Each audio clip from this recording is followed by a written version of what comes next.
Welcome to the Zane Lamprey Show. I am Zane Lamprey. My guest today is Kyle Prue, a New York Times best-selling author of the book How to Piss Off Men, which is a very funny book. Oh, we would almost say this is a bit of a joke book. Pokey and I were reading it, and we thought maybe it was a bit of a joke book. Not a joke as a book, but the words in it are make-up jokes. So Kyle and I talk about what it took to become a New York Times best-selling author, which I thought was very interesting. As well as his journey to write this book, which literally is coming up with ways to piss off guys, which, again, is very, very entertaining. And I'm always on tour. If you want to go see me on tour, I'm launching 140 stand-up dates in 2025. Some of those tickets are on sale right now. Go to zanelamprey.com and get tickets because a lot of these shows have sold out the last time we were there, so they'll probably sell out this year. You want to get your tickets? Go to zanelamprey.com. Also, because I did it last week, I'm doing the same thing. If you go to my store and you want to buy stuff, I am giving a 50% discount because you listen to this podcast, and I love that you're doing that. What was the password? Oh, last time it was Zach, right? So now it'll be Kyle, Kyle 50, Kyle 50 this week. Use that coupon code to get 50% off at pleep.shop, PLEEP.shop. Right, Pokey? 1, 2, 3, 4. Oh yeah, I'm trying to quit caffeine and smoking and Really? yeah, like Are you everything. being for real? Yeah, And so you're doing it with a toothpick? Yeah. I used to have a little box of those tea tree. yeah. They're great. I mean, I'm just like I just have to like my heart is too speedy. You're 29? Yeah, 28. Oh, you're fine. Yeah. Yeah. Who told you? So wait, you're trying to cut out caffeine, and you're wearing a Celsius t-shirt. I know. Well, You're literally life, promoting it. You're a walking contradiction. life is filled with these little paradoxes. So, are you still smoking? No. Are you vaping? No, I never smoked. I did like nicotine. Like He's sometimes house. Tyler. Tyler sometimes. Did you get anything from that settlement, that Juul class action? I don't vape like that. I look like THC. Oh yeah. Drugs. Yeah. Drugs is better. Yeah. Did you say you love people that vape? No, I said all the young people. Oh, the young people vape. Yeah. You remember when at least smoking was cool. Mm-hmm. You go out behind the dumpsters, or you're in a truck, or whatever it is. It's like James Dean, Unfortunately, Humphrey Bogart. smoking is still cool. Like, unfortunately, when I see somebody smoking, I'm like, whoa. No, it depends. Okay, where are you talking about? You're talking about in L.A.? Yeah. Sure, it can be. Yeah. When you're in Kansas, that's not so necessarily the coolest thing. It doesn't really work in Kentucky. When you're in Europe, you're like, oh, Yeah. this is chic as hell. I go to this Starbucks in the morning, and that's where all the Postmates guys hang out before they get their orders. Mm-hmm. And it's a bunch of Middle Eastern guys smoking. Yeah. It's just like, living their best life. Oh, wait, let me show you something. I had this is funny. We'll put this in the... Yeah. By the way, we've started. Oh, we have. Yeah. Here we are. I walked out, and because I had a package, and like my Nest thing went off. It says you a package, and then I walked outside. I was like, "Oh, something's burning, honey, whatever." And then I was like, I couldn't figure out what was burning, and then I saw what it was. It was my Postmates guy walking in here. I'll just put it up. I gotta find it now. This is the beauty of editing. You're from like the Mark Maron school of starting the podcast. Yeah, just like in the middle of it. Yeah. So here's my guy. He's just like, look at it. Walks up. He's got a cigarette hanging out of his mouth, lit. You can see it. Yeah. And then he's listening to like a podcast. Yeah, it's your podcast. Yeah, it's this fun. He's like, oh, the How to Piss Off Men guy. That's Why would you like not? There's clearly a full cigarette. You know what the kids are saying. The kids would say this is aura. This man has an aura about him. He sure does. Yeah, he sure does. But like, he chose not to light it as he walked to his truck. He chose to light it as he walked up here. Like, what? I don't know. Yeah, because the life of a gig worker is filled with so many indignities, and so he says to himself, Yeah, this is my life. I'm gonna get as much cigarette breath inside your house as I possibly. Yeah, I want them to be alarmed at the amount of smoke because then an exhale came right here, and then when I get the alert, and we were waiting for something to arrive, so we walk outside. I'm like, I get hit with the smoke. I'm like, and it smells like fresh smoke. Yeah. Not like, oh, there's a forest fire. We smell all the time in LA. Like I can sense that. Like, no, this is like something is burning around me. Just like my burning desire to have a conversation with you, Kyle. Yeah. Instant transition. We got back into it. I noticed that when you walked in, you're a bit reckless.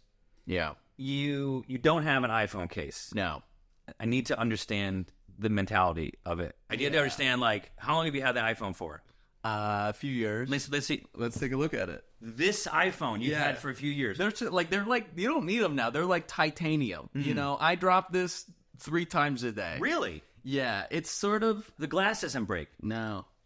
I mean, not yet. I'm a very lucky individual. It's a great little metaphor for the way in which I'm living my life, which is like way too dangerously and close to the edge. But In what regard? but seemingly so. Yeah. I'm fine.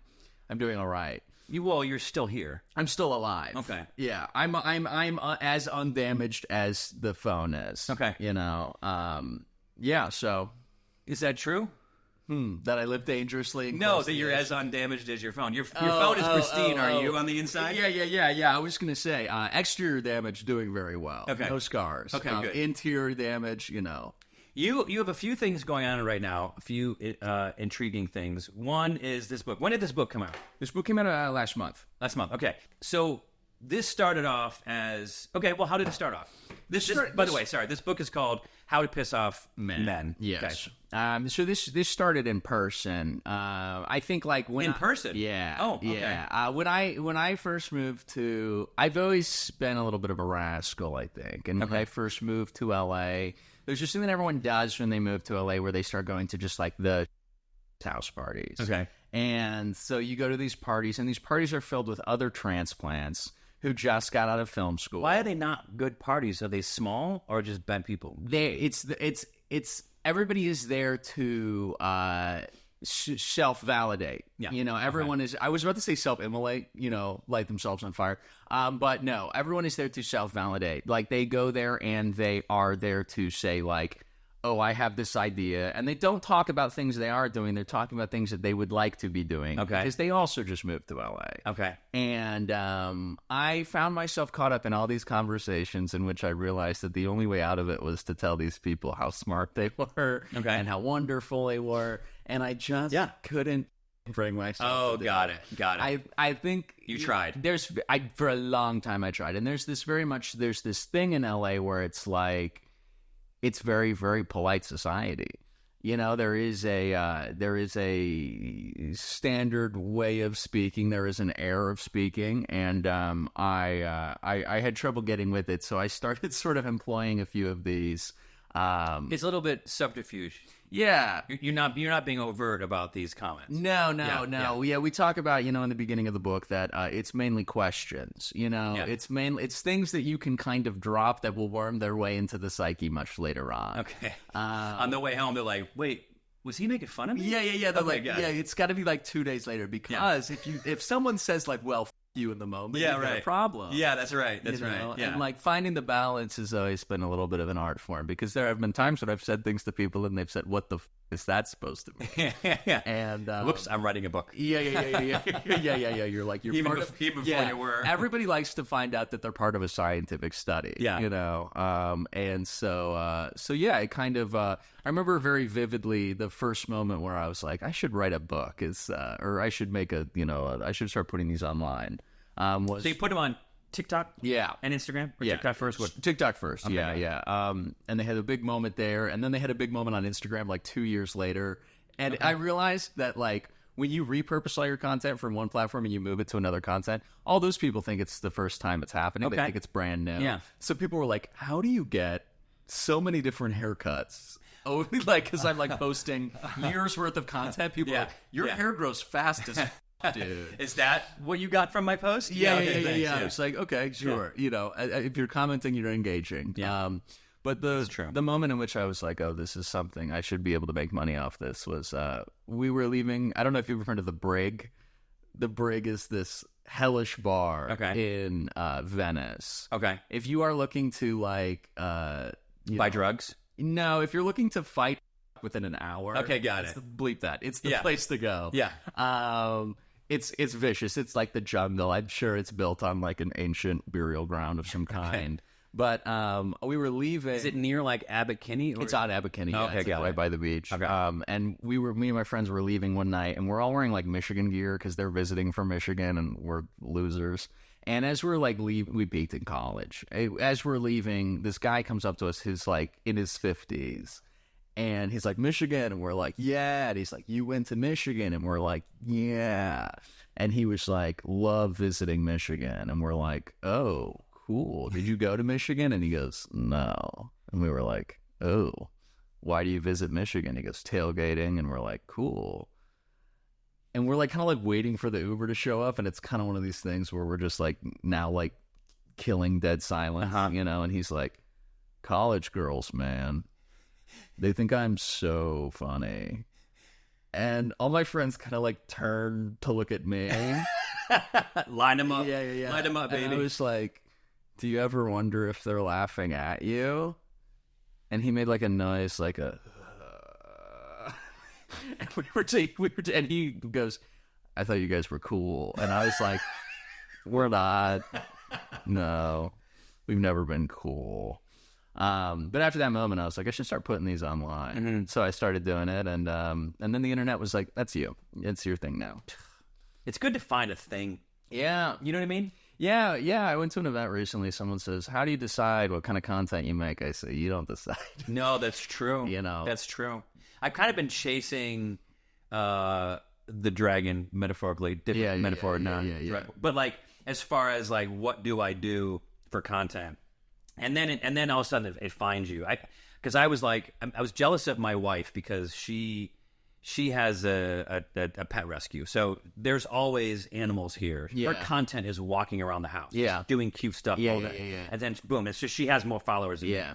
And so I'm just like, during COVID, it was like that was the darkest time. What am I supposed to even do? Because you can't do stand up. Right? I couldn't do stand up. I couldn't travel, and that was what I built my career on. And I was trying to figure out what to do. And then when I get back on the road, it's the same thing. I don't think my stand up is quite ready yet to be put out there in clips. Well, and also, you know, like you are burning your ability to tour a little bit. Like if I thought so. Really? I thought so. And so in the beginning, I was a little bit apprehensive about putting my stuff up. Again, I also wanted to refine it and everything like that. And I started off like year one doing these long stories about my shows, like traveling around the world drinking, because we got in some interesting situations. And then my bits got tighter and tighter. And I started losing exposition, which I thought was very important to kind of paint the picture and all that kind of stuff. And it's like, dude, you're not doing a TED Talk, you're doing stand-up. Right. And now my stuff is like very succinct. I'm having much more fun. The audience, I know, likes it more. And now when I put something up, like I put up a clip the other day, just a stand-up clip, and it got like 1.8 million views. And it's like, good. Kind of stuff is... Do you find that joke can remain in the rotation? That's the interesting thing, is that when I look at the insights of this, so out of 1.8 million people... to my followers, it's shown it to 1% of them. Yeah. 99% new people. That means that what is that? 1,800 of my followers, of my 180,000 followers, 170,000 followers, actually got to see it. Because one of my buddies was like, "When did you post that?" I'm like, "It's crushing it." He's like, "I never saw it." So a lot of my people are seeing it, and I know when I did post it. And then I went and did a show. I was like, I did that joke, and I was like, oh, someone's going to jump it, right? Sometimes people like, especially when they're drunk and excited, they'll like jump the joke and like yell at the punchline. And it crushed, and it's one of my better ones. But then I was like, here's the deal. If you go and because I travel with my opener and my tour manager, and we'll like talk about this. We do our drives after the show because the highways are open. We're dodging animals, and thankfully we're unscathed on that department. But we have 2 hours to drive to the next city, go to the hotel so we can sleep in and not have to do the day drive. And so we'll talk about it. We'll break the stuff down. This is kind of my perspective right now. Before I was like, I don't want to put all my jokes out. Someone shows up to my show. They're like, I've already seen these online.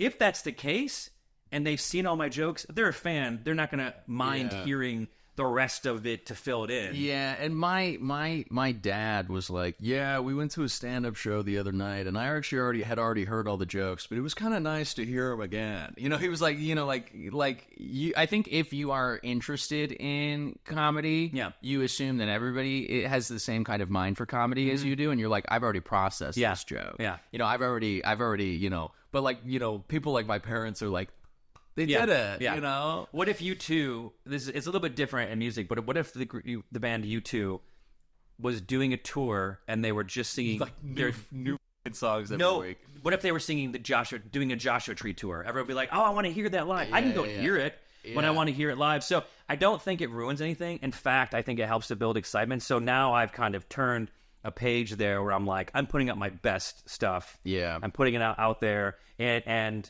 you know, because look, part of my job as a comedian is to kind of build that social following. And when I started putting my best stuff up there, it turned. And I've been on tour, you know, solid for about three and a half years. You are. Let's take a few of these, and then we'll talk about this a little bit. I earmarked a few. Mm-hmm. Just kind of it's funny. So, okay. These are fun. So these are a little bit more. I don't think you can get away with these. Yeah. I thought so this is, I think we've set it up enough. So, I thought your voice would be deeper. And then there I wrote, use this if you want to ruin a hinge date. Yeah. So is this for dudes to like piss off the other dudes, or is it for a woman? It's for either. You know, I think like the audience is primarily women, which is interesting. You know, in the last couple weeks, I've been getting kind of this like incel hate train where people are like, oh, like you wrote this book to get women or whatever. But yeah, I'm like, sure, fine. Okay. You know, like whatever you want to say. Sure. Like, but I think also at the same time, too, like, the book is so much more about my relationship to other men than it is, like, women's relationship to men, because I can't speak on that, you know? Sure. And so, yeah, like, these are all, a lot of them are things that I've tried. A lot of them are things that have been used on me. That's where I'm getting most of them. If someone says something to me, I'm like, oh, ow. Like, that hurts, thanks. I've gone through a full ego death. So this is guy to guy. Do you need me to walk you to your car? It's so good. So you're such a Joe Rogan guy, because look, people don't know how to take that. Yeah. I like this one. I'm 5'10". So you say this if you're actually like 6'4". Yeah. So a few years ago, I had to renew my license online. And they they just were like, okay, make sure all this information is still correct. Mm-hmm. And I go through and they have my height and they have it set for 6'1", which I am roughly. And I see it and I go, and I just change it to 5'10". Okay. And I'm like, will they let me do that? Uh-huh. And I hit like click. Yeah. And my new license comes in the mail. It says I'm 5'10". And so what I would do is I would like go to parties and I'd like try and see if I could ingratiate myself into a group of people. And I would have a friend ask me, how tall are you? And I go, oh, I'm 5'10". And dudes who were 6 foot would look over at me. Yeah. Be like, no, dude, you must be at least 6'2". You might like dudes being like, and I'd be like, no, they measured me at the DMV when I got and like pull up the, that's awesome. Like, hell, like it would create like an instant kind of. Yeah, especially guys who are 5'10", who are fighting for every millimeter to get up to it. They're like, wait, how tall am I? So I have a buddy. Height is it's a touchy subject for a lot of people. There was this friend of mine, and I was like, how tall are you? And I think it's because we were like setting up the cameras, whatever. He's like 5'10", and I was like, huh, interesting, because I'm like 5'11". Like I can maybe in certain shoes I'm 6 foot, but he's very clearly not 5'10". He's like, I was like, how tall are you? He goes 5'10". I go, really? He's like 5'9". Yeah, everyone. I mean, like every man is playing with the law of averages, so far as height goes. What is? I forgot the comedian who said it. This is not my joke, but he says, "Do you know what every guy who says he's 5'6", what they have in common? They're actually 5'5". It's like you don't fight for that. She's so cute. Is she a doodle? Just say it. This is to what? A Rottweiler? A Rottweiler, Pitbull, or a feral child. Just say it to someone with a purebred. Yeah. Okay. Are you circumcised? Now, where would you use that? Well, I wouldn't, but I think... Was it used on you? No.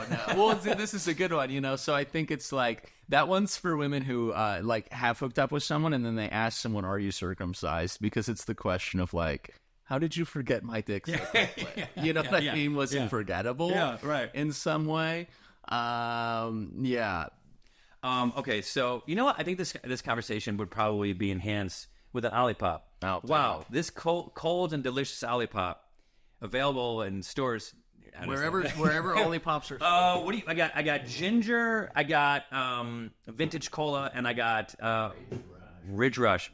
You want the Ridge Rush. You want the Ridge Rush. Yeah, I can see it. I can see it in your eyes. What is this like? Okay, I'm just gonna rock. You know what? Mute this, Tyler, but I think it's kind of like their take on a Mountain Dew. Cool. But it's like natural ingredients and stuff that you can read that doesn't like chemicals. It's good.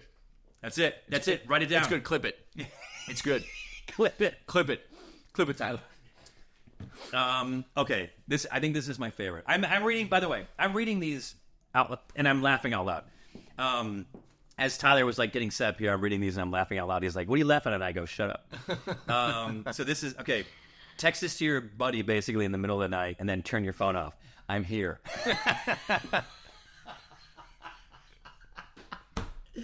Oh my God! You text, "I'm here," and then you turn your phone off. Yeah. And your buddy's like, "Where? Where are you supposed to be? What's going on?" And just deal with it the next hour. Have you done that? All the time. It's funny. My brother told me recently. He said, "I read your comments sometimes, and your comments always say people always say I wish we were friends." Oh, and he says, "I can't believe that because I know what a nightmare it is to associate with you." Yeah. And I was like, "How dare you say that?" Oh, yeah, okay. What a horrible thing to say. Mm-hmm. He was like, "You have built your life around like gentle aggravation." Sure. And I was like, "Oh yeah, I guess that's true." And did you use this on him? Yeah, I've done all these on him. Okay. When my brother and I were young, what I did once was I put a wireless speaker inside of his mattress. And so I speaker. Okay, I was thinking microphone. Like that's mean. No, okay, no. I put a I unzipped his mattress and I put a little wireless speaker in there. That technology was not available when I was a child. Continue. Yeah. It wasn't. No. And so it'd be wired. It's still yeah. And so as he would be going to sleep, like I'd like wait for him to go into his room to go to sleep, I would play a sound effect of somebody breathing. And so for months, every time he goes to bed, he hears like, and I was trying to see if I could give him schizophrenia. Okay, sure. That's nice. And he reminded me of that, and he was like, "It is." When did he catch on? I think it took. He started like he got like I don't know, like kind of almost like a stud finder for electricity. Like he was my brother's a really technologically oriented person. Okay. And I guess he trusts his mental faculties enough to stay sane throughout this. It took about a month or so, I think. So the first night, he just kind of like powered through it. Didn't think that it could be you. It was quiet enough that, like... You had to like stop moving. Yeah. And there would be conversations like, "Is there a vent in my room?" You know what I mean? Like, is there like a, I almost got him. Yeah. But, he doubled down on the fact that it must be. You didn't institutionalize him. No, I tried. Okay, this is good. You have the confidence of a much taller man. That's great. I love it. I have I just signed a book deal, and for some of my stories, largely expositions stories, and so I had a buddy of mine read some of my stuff before I submitted it, and I said, "What do you think?" He's like, "No, it's good." And what do you think about the writing style? He's like, it was effortless. I was like, should that be in your book? Effortless? Like effortless to read, or it seems like effortless to write. That's right. Yeah. And so then I sent it to the book publisher. They loved it, and I said, "What did you think of the style? What do you think of my writing style?" He said it was fun and breezy, and I was like, "Okay, effortless, Yeah. But my friend Dan Dunn knew exactly what he was saying. Yeah. He was inceptioning you. He was. Yes, he was. He was. He was stabbing me. Yeah. If Inception was real, I would be doing it to make. Why isn't? What about Inception? Isn't real? What are you saying? Are you saying like the movie, The Dreamscape? Yeah, you've seen Inception, yes. Yeah. The idea of Well, no. no, I'm like, oh, dude, Yeah. Yeah. Let's, Get over here. Let's just go. yeah, let's yeah, go. yeah, Forget yeah, the yeah, podcast. yeah. No, I'll tell you, I have a buddy of mine who saw Inception, and I was like, "This is my best friend Steve," and I go, "What'd you think of it?" He's like, "It was dumb." I go, "Was it dumb? yeah, Is it the movie that was dumb? yeah. Go watch it again." I get this on my fucking book all the time. People are like, I didn't get it, and I'm like, yeah. I'm like, Yeah. Or when I'll say something and I'll like start laughing and my wife says that's not funny. And I was like, I disagree. I'm laughing at it. yeah, I know it's my own joke. Yeah. It's not funny to you, but it's not. You can't generally say It's it's not funny. subjective. Yes, you know what I exactly. mean. That's exactly right. Yes. Should say it's not to my taste. You know, Yeah, it's not yes. my sensibility. Yes. Well, it's marriage. It's for me to decide. Right, of course. So the movie Inception, you want what to be real? Were Inception real, like I could put a person under and go inside their Boom. dreams and Got like it. put little ideas in their head. Yeah. Most of them would be to make them upset. Like I'd be like writing down like, Yes, you're 2 yes, inches yes. shorter than you think you are. We're not trying to make anyone feel good with this guidebook on no. yes. Although you have a good time. Look, I laughed at it. You know, and it's funny because it seems relatively effortless to put this book together. Yeah. Because it's quick and breezy to Yeah, it's read. quick and breezy. It's effortless. However, it's not like you just this is years in the making. Totally. I think what it is people have pitched me thousands of things you can say to piss off, man. I get them every day, everywhere I go. Got it. You know, people yell them at me in traffic. I really So yeah, sometimes. Oh, not knowing who you are, just because of your driving style. Yeah, right. got it. Yeah. And so, I like, you know, I'll go to bars and people will be like, I have to pitch you one, you know? And so I've kind of sorted through thousands, you know what I mean? And I think it was all about, it's years of testing, trying, you know, it's like, it's a good joke book, you know what I mean? Yeah. And it's a kind of a joke told in reverse. Like it's a joke told and then explained in a way. Yeah, sure. And so I guess you start with the punchline. Yeah. Yeah, got it. Yeah, and so like I think ultimately it just took a while to compile all the best stuff, you know. And then all the other there's like little kind of essay sections throughout. And This one is signed yeah. that you gave me, and it says for Tyler. Yeah. Yeah. I guess it doesn't say that it was signed specifically for me. Yeah, it does say signed. For Tyler. Do they all say for Tyler? Yeah, they all say for Tyler. Okay, that makes sense. Because everything I do it for him. You're gonna find a Tyler out there. Yeah, of not the course. best people, but you're gonna find one. So this is a New York Times bestseller. Mm-hmm. And do you know I want that. And by the way, when I did this intro for you, I introduced you as New York Times bestselling author. Hey Tyler, can you write that down? Make sure that I do that, and keep that in. And so there's certain criteria to meet that. Yeah. Which one did you meet? So it's really interesting. This is a real peek inside the machine, and I'm comfortable giving it out. Beer is because now I have it. So Yes, true. a lot of the bestseller lists are numbers oriented, pretty much specifically. How many books you sell in your first week, and Which which by the way, I believe the number is 5,000, or it's like 7,500 with a. well, it depends what week you come out. You know, so like wow.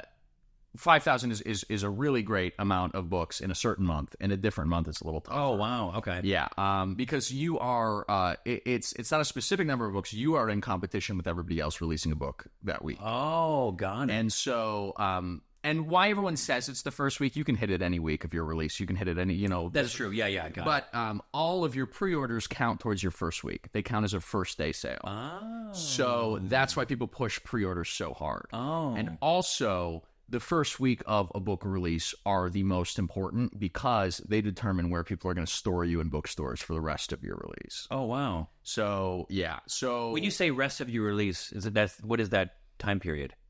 however long the book's in print. Oh, okay, got it. You know, so like, if you sell a ton of books in your first week, they'll put those books near the front and they'll sell more. Wow. And so for me, what it is, you know, USA Today and the indie book list, you know, the Amazon lists, these things are a little bit more hard and fast numbers oriented. They're a little bit more streamlined. And those aren't as prestigious, Yeah, I think there's more authors who have gotten it. The New York Times is a little bit of a more complicated algorithm. It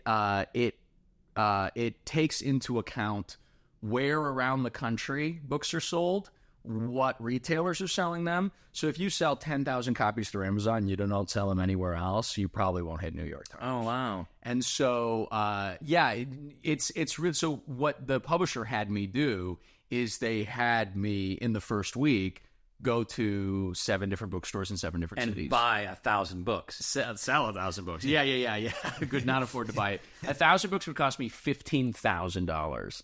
Because they're $15 a pop. No, I know, but it's on some level you're just like, what do I do? Well, they track that. Like you can't buy your own book because they won't count it. Sure. Well, I mean, not that I'm trying to start the system, but like, it's the question every author asks. And by the way, tell me a wealthy. I mean, we're talking like a millionaire, multimillionaire. Absolutely. If really wanted these accolades, this title. Yeah, they could figure it out. Yeah, I'm sure there's somebody you could go to. My mom has 10,000 on my book. Right. You have your mom drive from bookstore to bookstore with fake identities and credit cards and different names. Yeah, sure. The only thing is if she already has those. Yeah. But they're like, I bought for my release party like 30 books on my credit card, and they did flag it. And they were like, those don't count. Oh, wow. Yeah, I was like... So when you say pre-sell... Yeah. Most of that, how did pre-sales happen? You announce the book. You give some sort of pre-order incentive. You say, if you pre-order the book through this bookstore, or, usually an indie bookstore is your best bet. You say, if you pre-order through this indie bookstore, the book will come signed. Oh, interesting. Or you say, And you could put up on your website, put out a list of and then just tell people to pick one of these? Yeah. That way... Or you partner with an indie bookstore and you say, I would like to sign, let's order before the book comes out. The publisher and this bookstore will collaborate to get 1,000 books. I'll sign all of them. And then if you order from this bookstore, that book will come signed. Oh, that's great. Okay. Yeah, I mean, I know that if my publisher is listening to this, they're a big house, like they know what they're doing. They know what they're doing. Yes, but I'm still intrigued by the details. Yes. I mean, the only reason I know this is because I asked 100,000 questions before. Yes, to make sure that you got it. Yeah, I mean,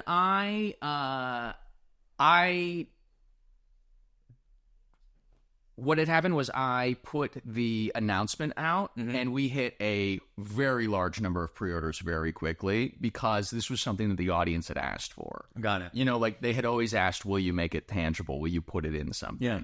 And so from the get-go, everyone was like, you probably will hit it.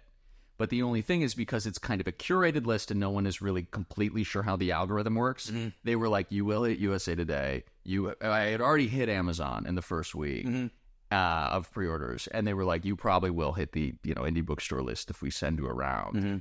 New York Times is anybody's best bet. And so what you need to do is just push the ever-loving hell out of independent bookstore sales. So that's why I went 7 stores, 7 days. Meaning so you went out there. Yeah. Each day you were at a different bookstore. Yeah. Where? What markets? So I did, in the first week, we did LA a few days early. I don't know if that's usually allowed or whatever, but yeah, so we did. With a physical book?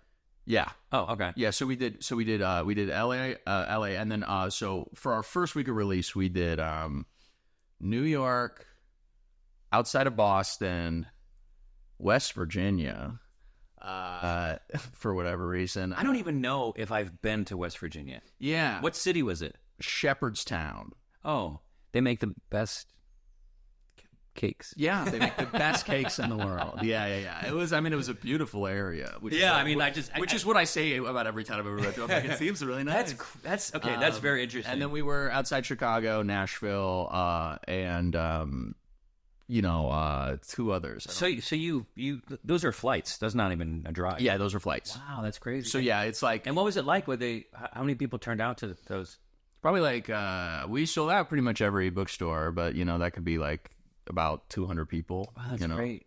Yeah, and it's here's what I will say: it's the power of platform. Because I was a kind of like I was a kid author. I used to write young adult fantasy, and when I was writing young adult fantasy, I had no platform, and I was driving around the country with a car just full to the brim with books. And I was going to schools, and I was pitching this. Did you book. have a publisher?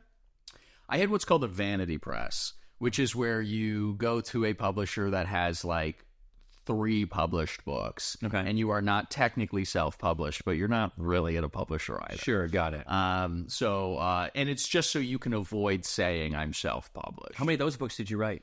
3. Okay. And they sold well. Is it a trilogy? Yeah, it's a trilogy. Okay. Yeah, so they sold well. They were like awarded well or whatever, but I had no platform. So any book I sold, I kind of had to sell on my own. And some of them would sell in like bookstores or Barnes and Noble or whatever, and there were people who knew about it. But like I was hoofing it like every day of my life. Can you share like what those numbers were back then? I think probably all together across like all 3 books, I probably sold like. I'm just gonna throw a number out there. Yeah. Maybe 20K. Oh, that's significant. It's significant for sure, but I did it through meeting hundreds of thousands of people, and I like sold, you made at the end after all your efforts, you made $14. yeah, pretty much. Okay. And I bought all these books to sell them back. You know what I mean? And I made like some money, but I put it all into college. And I think like yeah, That's pretty good. great investment. Go get an acting degree, everybody.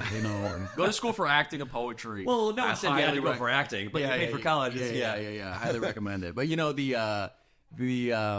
by the way, my degree is in oil painting, and that's that is awesome. It's true. Right. Maybe put that in your book. What was your degree in oil painting? Yeah. Yes. And number of times that I've touched oil paints since that. Yeah. 0. Really? Yep. Where did you go? I went to a place called Cortland College, and just between Syracuse and Binghamton, and a decent art department. I by the way, I got into Rhode Island School of Design, Savannah College of Art and Design. And this is just, I've never talked about this before, but I was so concerned about like being cool. I didn't want to go to like an artsy school, because in my school it wasn't considered cool to be like artsy or into the arts, whatever. And so I didn't want to go to an art school, which is just like, it doesn't matter. I don't mind. I like how my path, lined up. But I was talking to my wife about it last night. I'm like, I'm not. Like I keep getting like mail from my alma mater from college, and like, send us some money. I'm like, nah, I'm trying to forget about your chapter. Can I tell you a story? It's that, a friend of mine worked in the admissions office in Michigan. Okay. And he said, when you call and ask people for money, the alumni office or whatever, he said, when you call and ask for money, you can't hang up until you've asked 3 times. Okay. Oh, okay. You have to ask 3 times. And so I get a call one day from the alumni office at Michigan, which, by the way, I will never, ever give money to my alma mater. State or University of? University of Michigan. Okay, got it. And the reason I would never give money to Michigan is because they have $1 billion endowment, and I'm making rent every month, like by the sheer force of my will. Yeah. And so I get a call from them, and they go, hey, so, like, we'd like to know what you're doing. And I'm like, oh, I live in LA. New York Times best-selling author. Yeah, well, I didn't say that back then. I know. Okay. I was like, I direct monster commercials. No, I want to get them salivating. And then pass it. Get them excited. Yeah. I'm like, I own a money gun. I'm at the strip club. I invented the T-shirt cannon. But anyway, continue. Yeah. Every time you spray something, I pay $1. And so.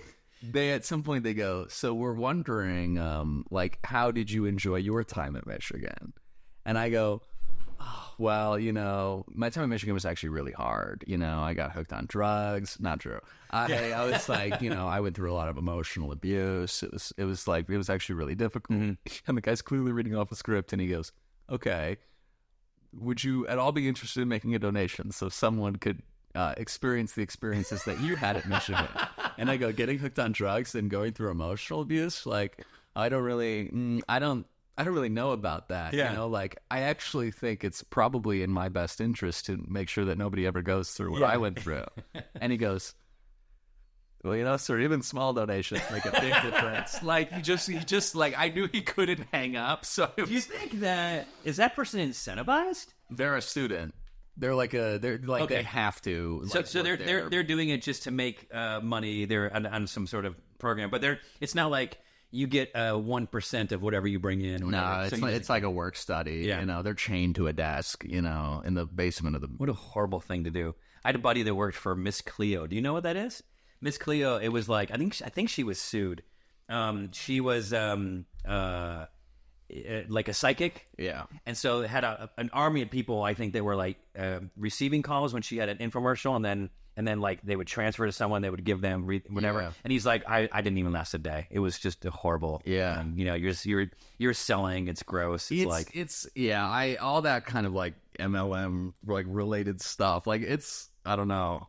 It's hard to make people rely on their person to person like socialization abilities to Sure. get money out of them. I mean, case in point, these robocalls, and then someone with a very strong accent is trying to like sell you on like, Yeah. you know, something, and you're just like, in the beginning when they started happening, I started messing with them. Now, like I kind of feel bad at some level. Yeah. Half of them, probably more than half, are trying to scam people, but like. You are so not polished. Who's buying this? I also heard something recently that I don't know if it's true, but like a lot of scammers are being forced to do it against their will. Like, Sure, that makes sense. yeah, and Like indentured servitude. yeah, or something, kind of like they're like sucked into a situation in Yeah. like a third world country Uh-huh. where they're being forced to just call Sure. people in America all Yeah. day long and like try and scam them. And I was like, damn, that is really dark. Yeah. It also makes those videos really dark where it's like we tricked our scammer into, you know what I mean? Like that's Yeah. You know what? I get those on my TikTok Yeah. algorithm, not on my Instagram, and they don't make me happy. I don't like- on any level. I I don't even want to know that exists. I'm just like, stop showing me these things. I don't know. There's a dark energy kind of coming off of it. I don't like prank content. Yeah. You know, Yeah. And it's just like I know the person is trying to scam, but like it's just like, you know, don't torture. Just shoot him in the head. Hang up. You know what I mean? Rather than just of toy course. with him. Yes. So here's mine. I'm not going to pitch you on these because you've gotten pitched on all of them. There's nothing that Well, I. let's see. Let's Okay. see. Okay. And I'll be honest. Okay, so what are those like? What do you wear? Like a size 9? It's good.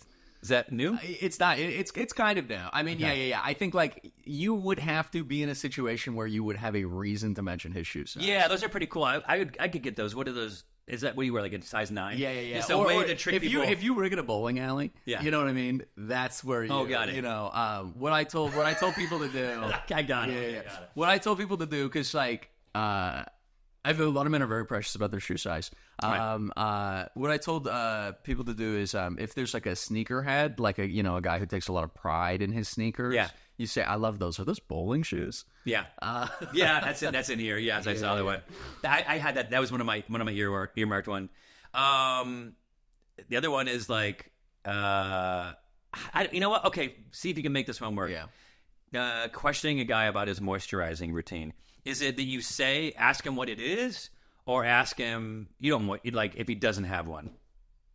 Almost it's an LA thing. I don't have. Yeah. By the way, I don't have a moisturizing routine, so I think it's assumed someone does. Yeah, I think it's the issue is that with some of these that men will figure out how to take it as a compliment.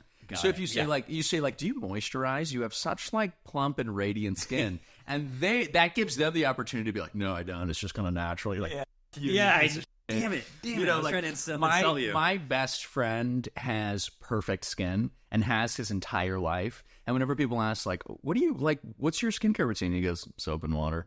Yeah. And he gets a little ego boost. Yeah. That's fine. What the other one is saying like, if you like say like, oh, you need a moisturizing routine. I think men are like, nah, I'm rugged. You know, Yeah, I'm rough, you can't really it's all that desert air.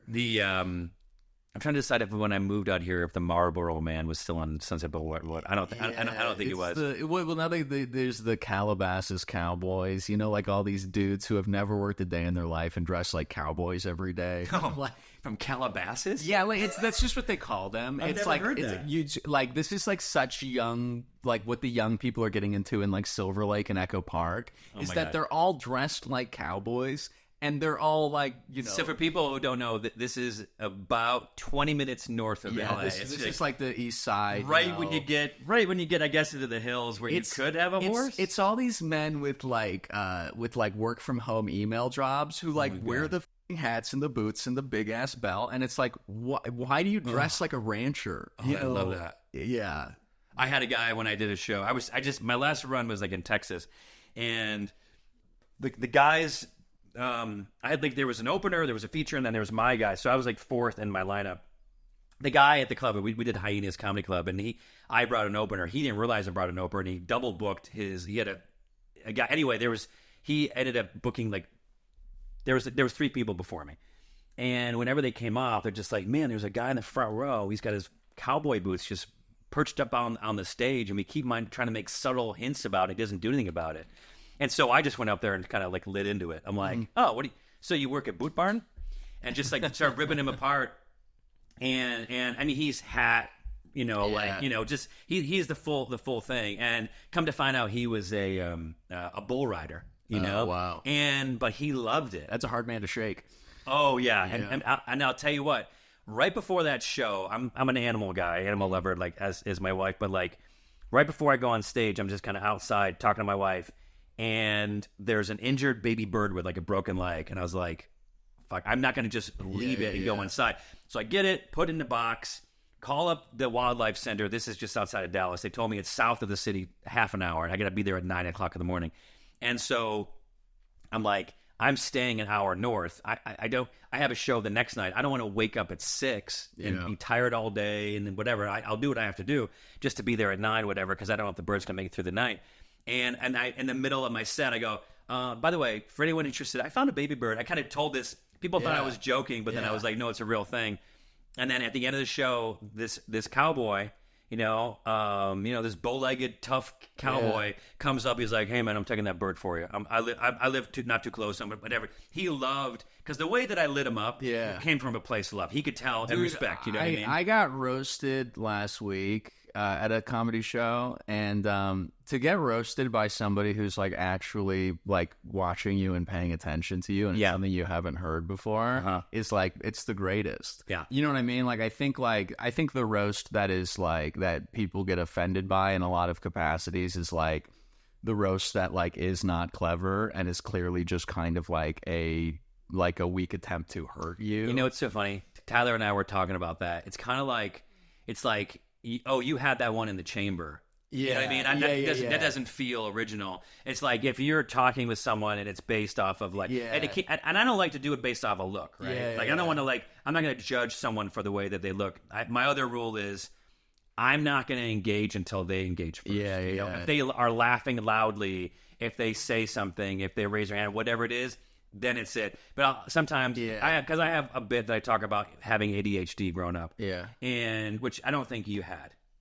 If you're putting those books together, I don't know. I had ADD, but I could localize it. Yeah, I got it. And so I was talking about ADHD. Is anyone who has it? And sometimes everyone raises their hand. In this situation down in Vista, California, no one did.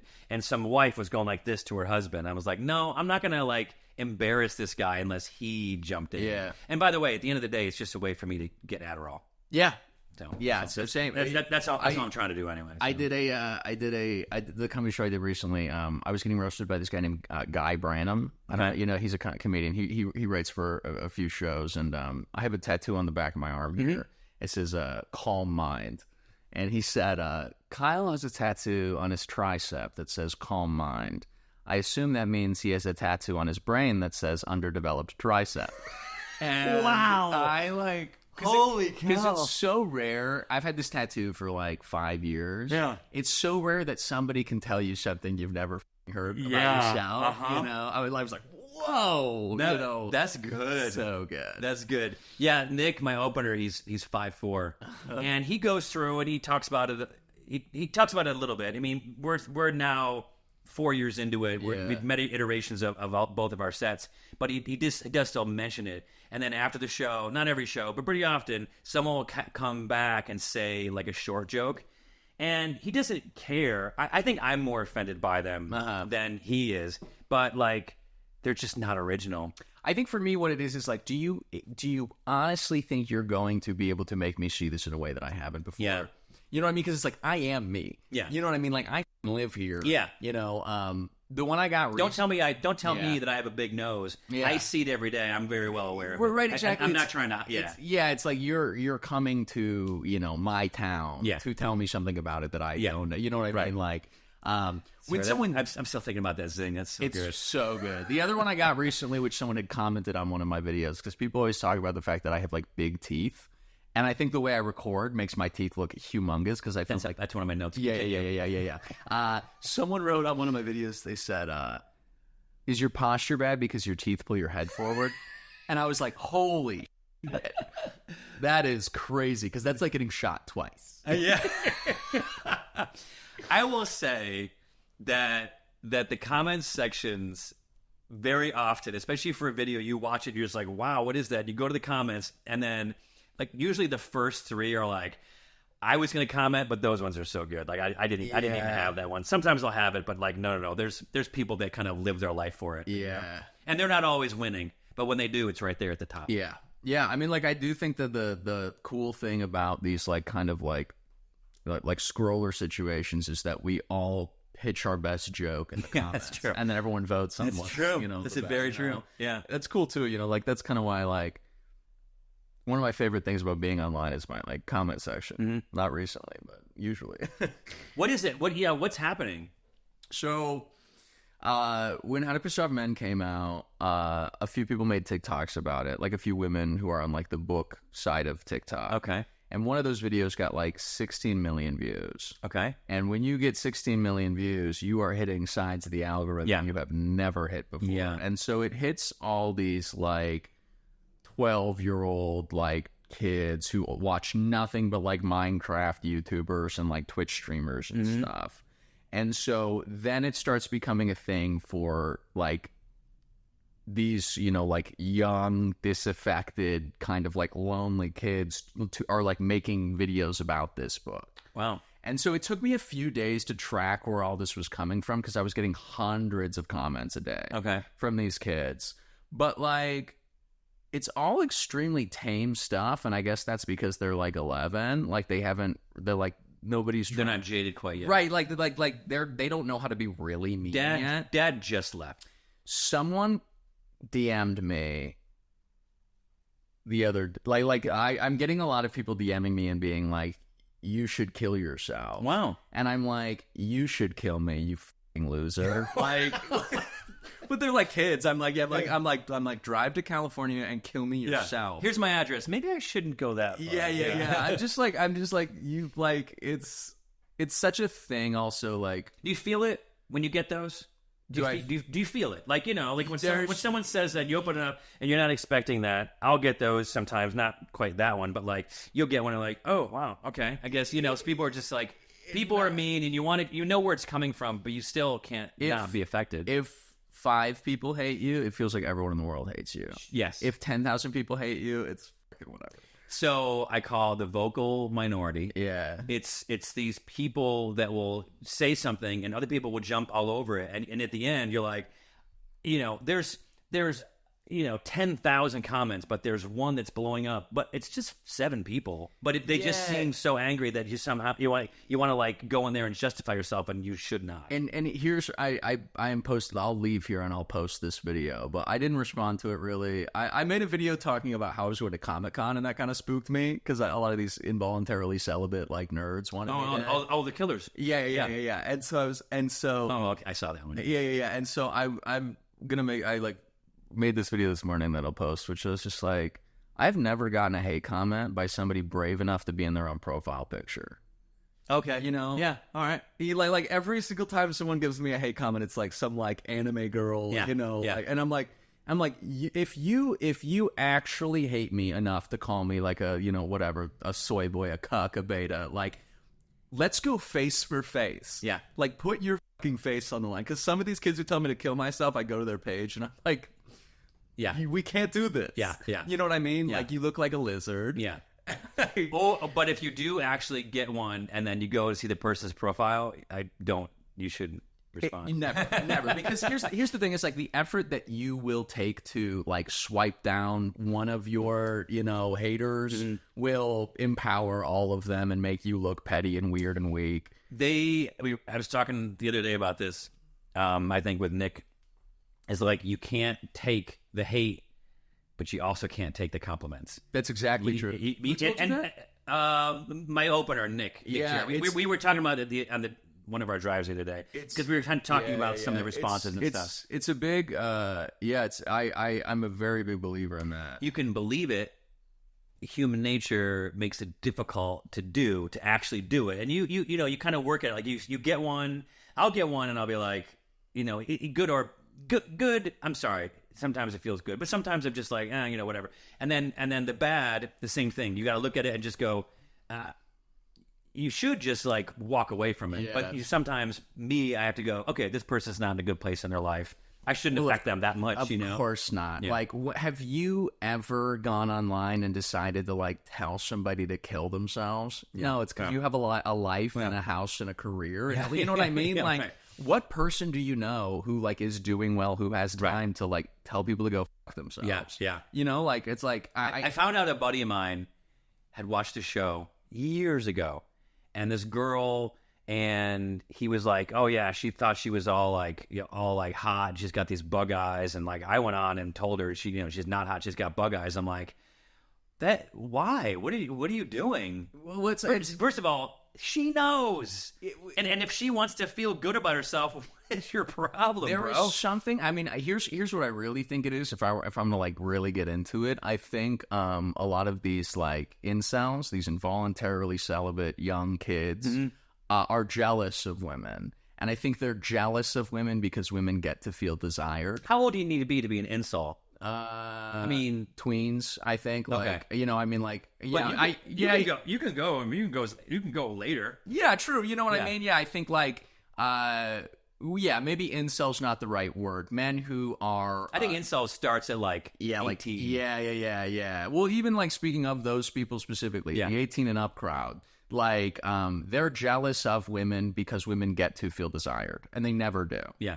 And I think that's what it really springs from is, like these like women come online and they're like, I feel pretty and I feel, and like there are some guys in the comments who are like, you are so pretty. And these guys are like, you for having people who want you. Yeah. It's a really, really deeply sad psychological, anybody who's ever posted a hate comment hates themselves way more than they hate. Yeah, that's true. I mean, look, that's it.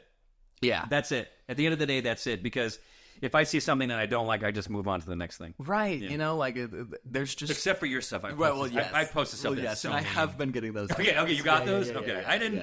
I was in a bad place. I had to go through like banned requests because they were so vulgar. Yeah. It's funny. You have on Instagram, I don't know if you've seen this, you have DMs and you have DM requests and then you have hidden requests. And hidden requests are words that are DMs that Instagram has filtered out because they think they're too heinous for you to see. Yeah.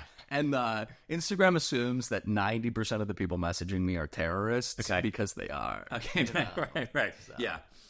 I wanted to talk about two other things. Yeah. We're gonna save this Okay. because you have a series called Rabbit, and before we did this, I saw the trailer, and I don't think I was supposed to see it, but you showed it to me anyway, and I'm gonna pretend like I didn't, but I did see it. It was very good. But that's cooking some stuff up. So I want to talk about that because I think it's great. I saw the other ones, and then we're gonna talk about you. Being in a cult and then starting a cult of your own. Yeah. Cool. It was great getting to know you. I hope you enjoyed that's your Olipop to keep. Great. I'm taking it home. Yeah. We'll give you another one for the road. Oh, wow. Yeah. Wow. If you careful if you have 3 because it'll make you poop. Oh, great. This is good to know. Yeah, it's a probiotic. Yeah, that I think about it. Yeah. I found that out 30 minutes ago. And see.